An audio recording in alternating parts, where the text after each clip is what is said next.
Hi, my name is C Gamer, and today we're going to be checking out whitetail hunting on Revontuli. We're going to go over about the zones, some of the things you should be looking for when you're getting ready to farm whitetail, trying to get that great one under your belt. I just recently started farming whitetail myself, and we're going to go give you a few tips today that should help you progress while you're hunting whitetail on Revontuli. So let's jump in this video.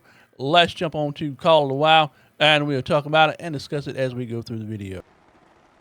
Okay, so here we are inside of Revontuli. And actually, Revontuli is actually a relatively large map. So there are a lot of zones that are going to pop up for your whitetail hunting. Like I said, I just recently started farming whitetail for my great one. And what you're going to want to do to start off with is know the fact that whitetail drink from 8 a.m. to 12 noon. So as you get that under your belt, you're going to be looking for zones all over the Revontuli map. We're going to start at the top and work our way down and show you some of the zones that we have available. But right here at the top, right here, we do have one zone there, and then we have three. If you notice, the blood patterns are pretty heavily right here. You're not going to want to overhunt areas while you're farming your whitetail because that will cause the zones to disappear, and you end up having to refine that particular herd on the map. So each little area is going to have quite a few different zones that you're going to need to find. My biggest patch and herds of whitetail are across the northern part of this map. So as you see right there, I've got two zones right there. And then over here on the right hand side where you've got this little small cluster of lakes and ponds at, I currently have 6 zones that are available in this map. One thing I will say, when I started doing this, that I actually found a piebald on this map, one of the first whitetail I killed off here. I'll have a YouTube short that I'll post of it later. But again, finding every zone that you possibly can is going to make it that much easier to successfully hunt your whitetail. So again, right here we've got whitetail there, whitetail there. We've got another one, and I parked a tent right here. And we'll talk about tent placement and how to successfully hunt in areas where you have a high cluster of whitetail. That way it will help your whitetail progress as you go through your farming of these deer. So like I said, you're going to want to uncover as many whitetail zones as you possibly can. So all these zones that I have shown up on this map right now are whitetail zones. And if you notice, in some places we only have like one zone, where in other places we have like maybe 2 or 3 or even more zones as well. We do have some feed zones here as well that belong to other animals.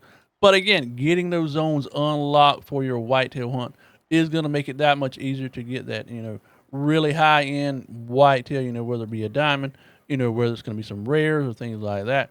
I personally really like the rare whitetails. Like I said, I got a piebald earlier. But again, getting all these zones unlocked for your whitetail hunt. Again, and we're going to come to tent placement as well.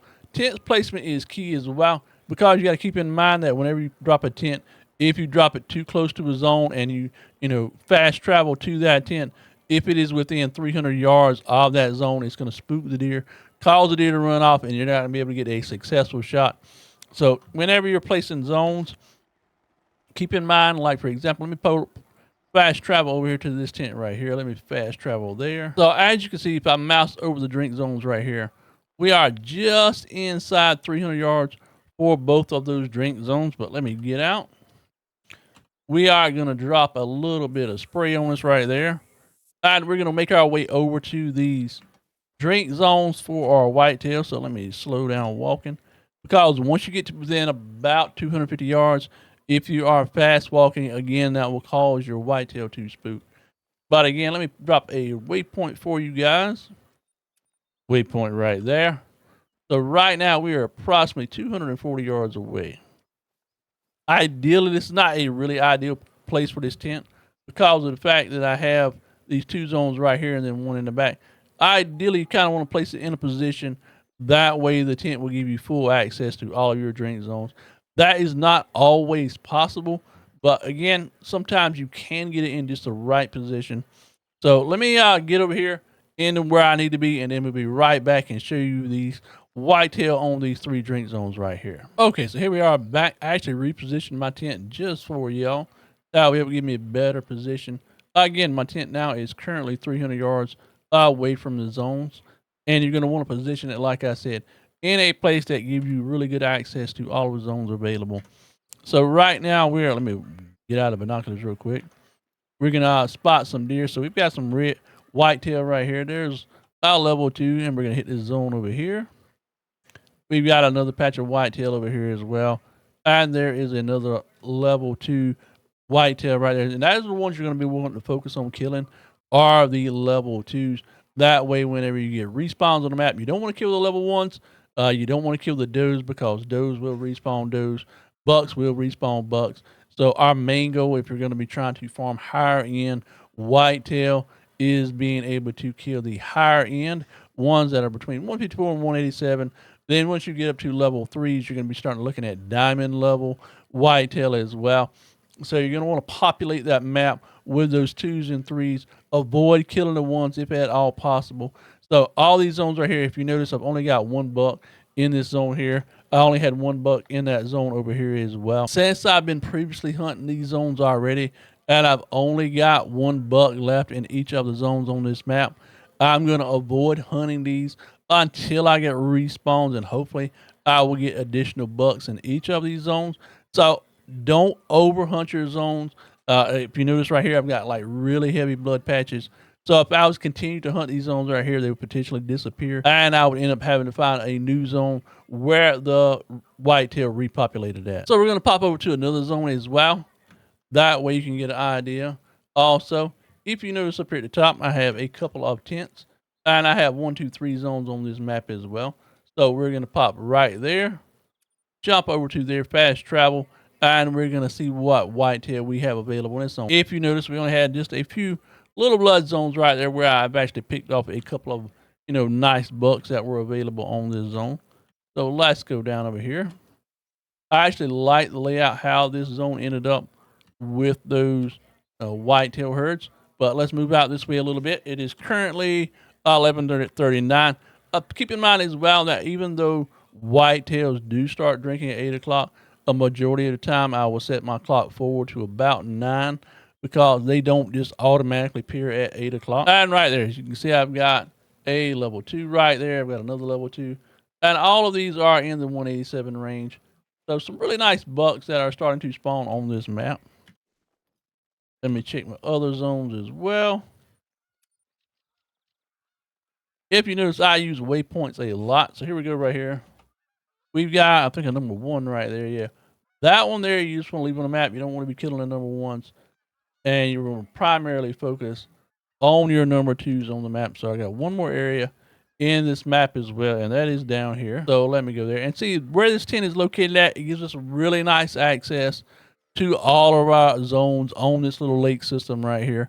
That way we can get there relatively easy. Again, once you get down to about 250 yards, you want to start taking your time because, again, once you get higher level, deer on your zones, they will spook that much easier. Level 1s don't spook very, it takes a lot to make them spook.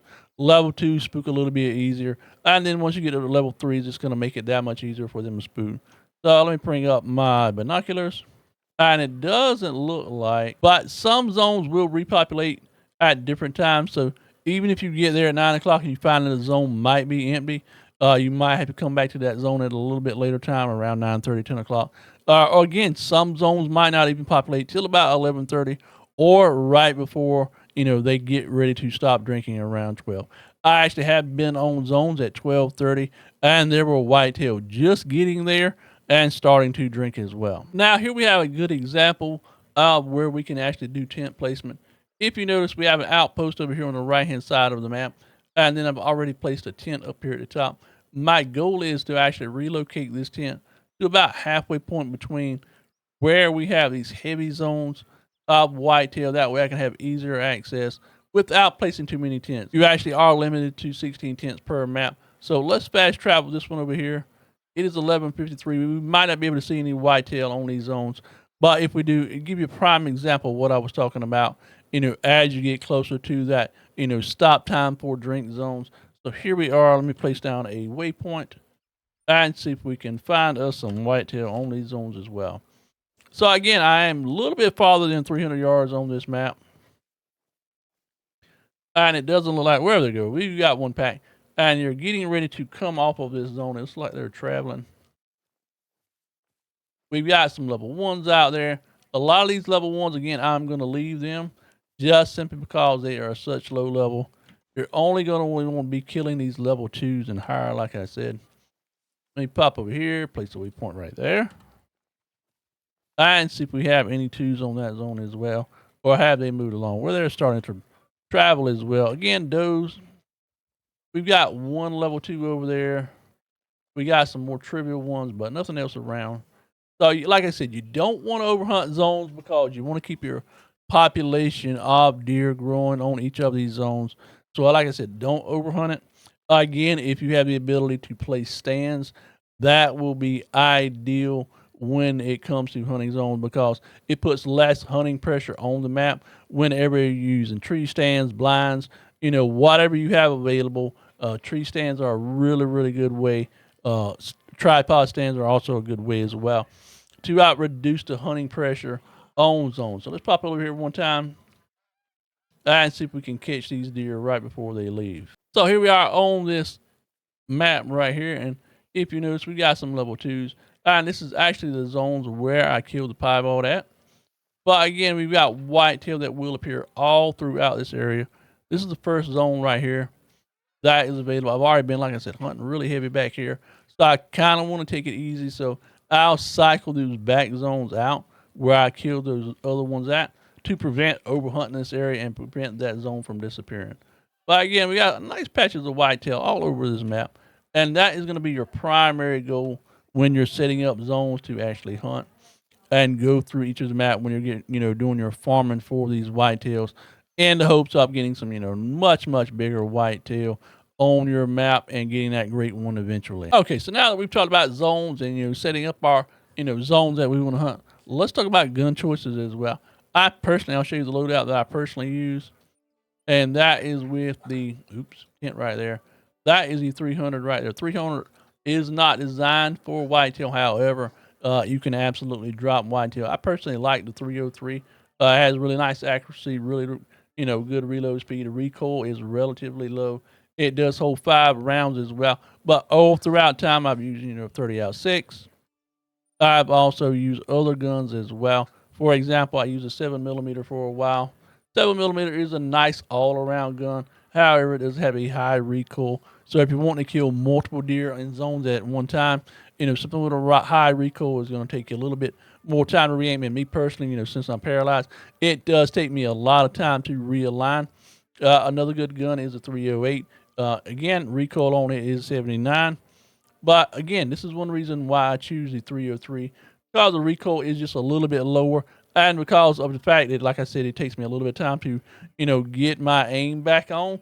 That less recoil gives me some good options. You can use the 270 as well. Again, the recoil is pretty much the same between the 270 and the 303. So even if you're just first starting out, you're not going to have access to a lot of guns. So even something like the 243 will work on whitetail. It does a pretty nice job of taking them down. But once you get up to something like a 7mm, that will work really well. If you're going to pick up a pack or whatever you want to hunt whitetail with, this modern rifle pack, I personally don't like the way these guns look, but they are useful if you want to grab that pack. And I think that there is going to be a sale on all the packs coming up very shortly. So grabbing some really nice packs for you at a reduced price is going to serve you well in the long run. But one thing I would suggest picking up, if you don't have it already, is the tent pack and also the tripod and stands pack as well. But again, this is just my personal preference. When it comes to hunting whitetail, I use these 2 guns pretty much on every single map. 303 is just a really nice all-around gun in my opinion. The 300 has immense stopping power, and no matter what, even if you just barely graze a deer, it's going to kill that deer regardless. But anyway, hope you enjoyed this video. Hope you learned something from it, y'all. In my adventures of hunting that I've been doing so far, I have just learned so much by watching a lot of different people. But I hope this guide serves you well, and I look forward to seeing you in the next video. And until then, much love, peace out, and we'll see you soon.